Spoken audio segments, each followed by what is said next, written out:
So yun guys, good afternoon. Nakaraan ang challenge natin, Ivana Challenge, yung last vlog natin. So naging successful naman siya. At maraming viewers.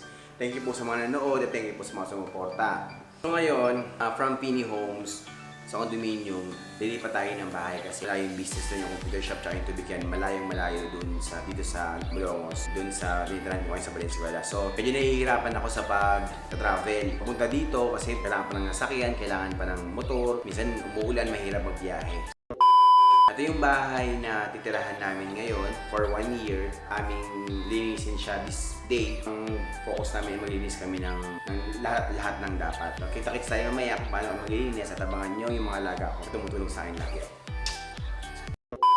So yan guys, kung mapapansin niyo medyo magulo pa yung bahay, pero mas magulo kasi ito nung nakaraan. Medyo may mga sira yung iba. So as tenant lagi, ang concern ko lagi sa bahay, una malinis, pangalawa maayos. Gaya din sa condo. Dati kasi yung condo na tinitirahan ko, ano siya, vinyl lang siya, hindi dikit. May aso ako, pag umuihi siya, pag dumudumi yung mga aso, pumapasok dun sa ilalim ng vinyl, so bumabaho. I decided na naipatiles ko yun. Nangyari, paalam ako dun sa may-ari ng condo. Pumayag naman siya kasi nga naman, siya rin mag-benefit nun. Pinatiles ko lahat yun. So makikita ninyo kung paano yung itsura nung tiles dun sa condo. And dito marami na akong pinagawa kasi nga ayoko nung kulang-kulang may mga sira. So gaya nito guys, watch. Ito medyo matagal na kasi luma na to. So pinagatan ko itong mga saksakan. Halos lahat ng saksakan pinagatan ko kasi gusto ko maayos. Tsaka syempre gusto ko safe, yung safety ng bawat isa. Hindi lang ng bahay namin, kundi yung mga bahay namin. Kasi hindi nagkakos ng sunog. Pag maluma na talaga yung mga sakit nila, tapos ng mga switch, possible ito magkosto ng sunog. So pinapagod ko lahat niya. Kung makapansin niyo guys, lahat yan bago. Yan, lahat to bago. Ito pa yung isang mga pinapagdan ko. Kasi ito, sira na rin to. So pinapagdan ko na rin. Kung makapansin niyo bago na yung pintuan. Tapos ito, medyo may sira na rin to. So ang ginawa ko, pinapinturahan ko, tsaka pinaayos ko. So maayos na siya and pwede siya lagyan ng mga bibigat na bagay. And pintuan na to, mga saraduhan nito, yan. Wala ito nung una. So pinagawa ko rin. So sariling gastos ko to guys, ang lahat ng ko kasi. So kung maayos siya, yung concern ko kasi yung safety ng bawat isa nga. Kaya sabi mo kanina. So siguro, sa ngayon nakagas na ako ng mga 12,000. Pagawa pa ayos dito. Ngayon, yung taas, marami akong pinagawa yun dun ha. Takits. A few inches later. Let's go, ito yung taas. So second floor siya, 12,500 yung upa. So okay na rin naman. Ang nabil ko kasi may check niya yung parking doon. Ito yung... Ito nga pala si Ronnie Alonte. Kay Ronnie Buaya. Si Jay Mang masipag ko mga friend. So yun guys, ito yung hinabol ko kasi una, may space na dito, pwede yung motor. Kung mapapansin niyo, pwede yung motor dito, may space na. Di ba? Then dito, kasi ito inaayos to, so magkakaroon siya ng parking space. So ito nga pala guys, si James. Alaga ko rin yan, isa sa mga tutulungan natin sa lahat ng bagay. Kasi atan, shoutout ka muna. Aw, aw, aw, aw. Aw, aw, aw, aw, aw. Ito rin, nag-vlog din siya, mga video sa TikTok. So, pwede siya i-follow. Tara, check natin yung taas. Papakita ko sa inyo guys kung paano ako mangupahan. Kahit nangupahan lang ako, hindi sa akin yung bahay. Kahit gumasok ko sarili ko, ayos lang. Basta gusto ko maayos, tsaka safe lang dito. Mga switch. Maayos na. Ito, pinakabit ko siya. Wala siya dito dati. Pinakabit ko siya para sa altar ko. Meron kasi ako mga santo na simula 2008 pa lang, pinasa akin na hindi ko pinapalitan. So ito yun. So tara dito pa. Yan. Ito yung kwarto, yung mga alaga ko. Ito yung ito yung ginawa ko, tsaka yung taas. Yan. Pinaayos ko din kasi medyo hindi maganda yung design nila. Sabi nakatara sa pinaayos. So, itong kwarto na to, yung nasa kanan, pag nakaharap ka dito, ito yung magiging room ng aking mga alaga. Si Madeha, yung kapag ko si Carl, tsaka yung videographer ko na si Ezekiel. Tara, check nyo. So may exhaust fan. Kasi kahoy lang siya, hindi siya bato. Pero okay na din. So may exhaust fan siya para yung aircon dun sa kapila, yung lamig doon, mapasok dito. So ito yun. So ito yung magiging kanyang bintana. Yan, maliwalas. Yan. So makikita mo yung mga mangyayari dito, pati yung sakyan na makikita mo. Tapos dito, papalagay ko kasi dito, double deck. Yung double deck sa condo. So para sa kanila, up and down sa kanila. So yung kanina, yung space sa baba na malaki, yung sala doon, para lang sa aso yun. Sa Siberian ko, tsaka dalawang Siberian ko. Kasi yung dalawang Shih Tzu ko dito sa taas yun. So dalawang Siberian sa baba yun, para makagalagala sila doon. So ito, check nyo yung pangalawang room. Ito yung room ko. So same doorknob, pinagdan ko. Yan. So yan. Ito, may abang na siya na aircon. So, dalawa yung aircon ko eh. Sa kwarto nila Madeha at sa kwarto ko. Pero isa lang kasi abang dito. So, mangyayari, kung nalagyan ng aircon dito, yung isa lang ilalagay ko dito. So, nakabang na siya. So, pinagawa ko din para sa lagyan ng internet natin. Kasi importante sa amin yung internet, syempre. So, ito yung magiging kwarto ko. So, dito naman, so possible to, lagyan ko siya ng LED light para mas perfect yung kulay. Ito yung kwarto ko ngayon. And, ito yung buong sala. So itong sala, mangyayari dito ko ilalagay yung sofa. Sofa dalawa. Mahaba yun. Isa dito, tapos lamesa. Lamesa ko. Tapos dito, possible, ito yung TV namin.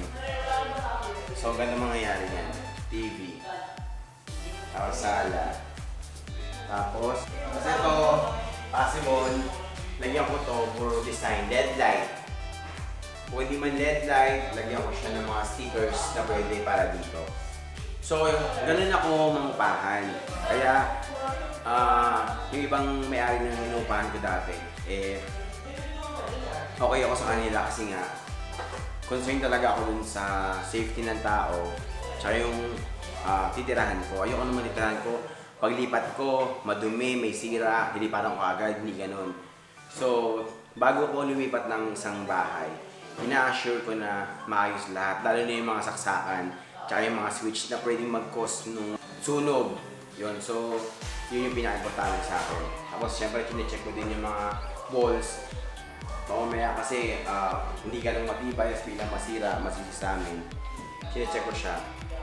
So, basta ang sa akin kasi, yun sa mga paniniwala ko na once na titira ka sa bahay, kahit saglit lang yun, dapat alagaan mo din. Hindi mo na lang hayaan, basta importante. Yung tipong pangupahan ka, magbabayad ka, paglipat mo, gano'n na yun. Hindi ako gano'n eh. Pag ako kasi, paglipat, check lahat, paayos ko ang nararapat. Kahit gumastos ako, ayos lang sa akin yun. Kumbaga, tulong ko na rin dun sa may-ari yung pinaayos ko para next time, hindi siya mahirapan makuha ng tenant pag umalis ako. Actually, 1 year na contract ko dito para lang malapit na ako dun sa aking business ng computer shop tsaka yung tubigan. Pero once na maging okay na, I mean, nakuha ko na silang tira o bibenta ang bahay, bibilhin ko lang siguro yung malapit lang dito para hindi ako nahihirapan. Actually, nahihirapan naman ako sa sa pagpunta, pagpunta, lagi nakakapagod. Pero okay naman. So, dito nyo ako makikita lagi yung vlog. See you!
So yan guys, isang buong araw tayo naglinis ng ating bagong bahay. Sobrang pagod, sobrang pawis.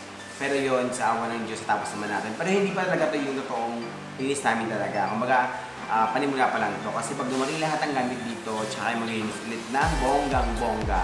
At Salamat nga pala sa mga tumulong sa akin, kay Kurt Pehan, kay James Orteliano, kay Jonathan Lyson, aka James Rain, Ow, ow, ow, ow, ow.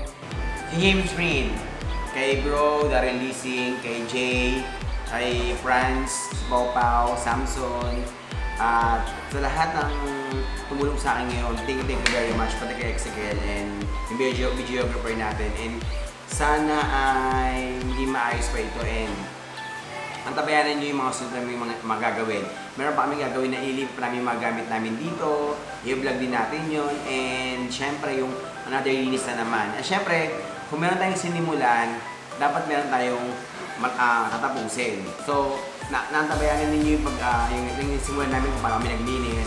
So, antabayanan nyo kung paano matapos yung gagawin namin at kung anong design yung malagay ko dito. So, kita-kits tayo. Ha?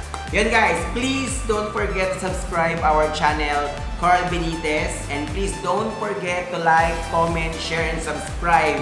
And please click the notification bell para update kayo sa lahat ng mga gagawin namin and mga new vlogs. Love you! Ow, ow, ow, ow!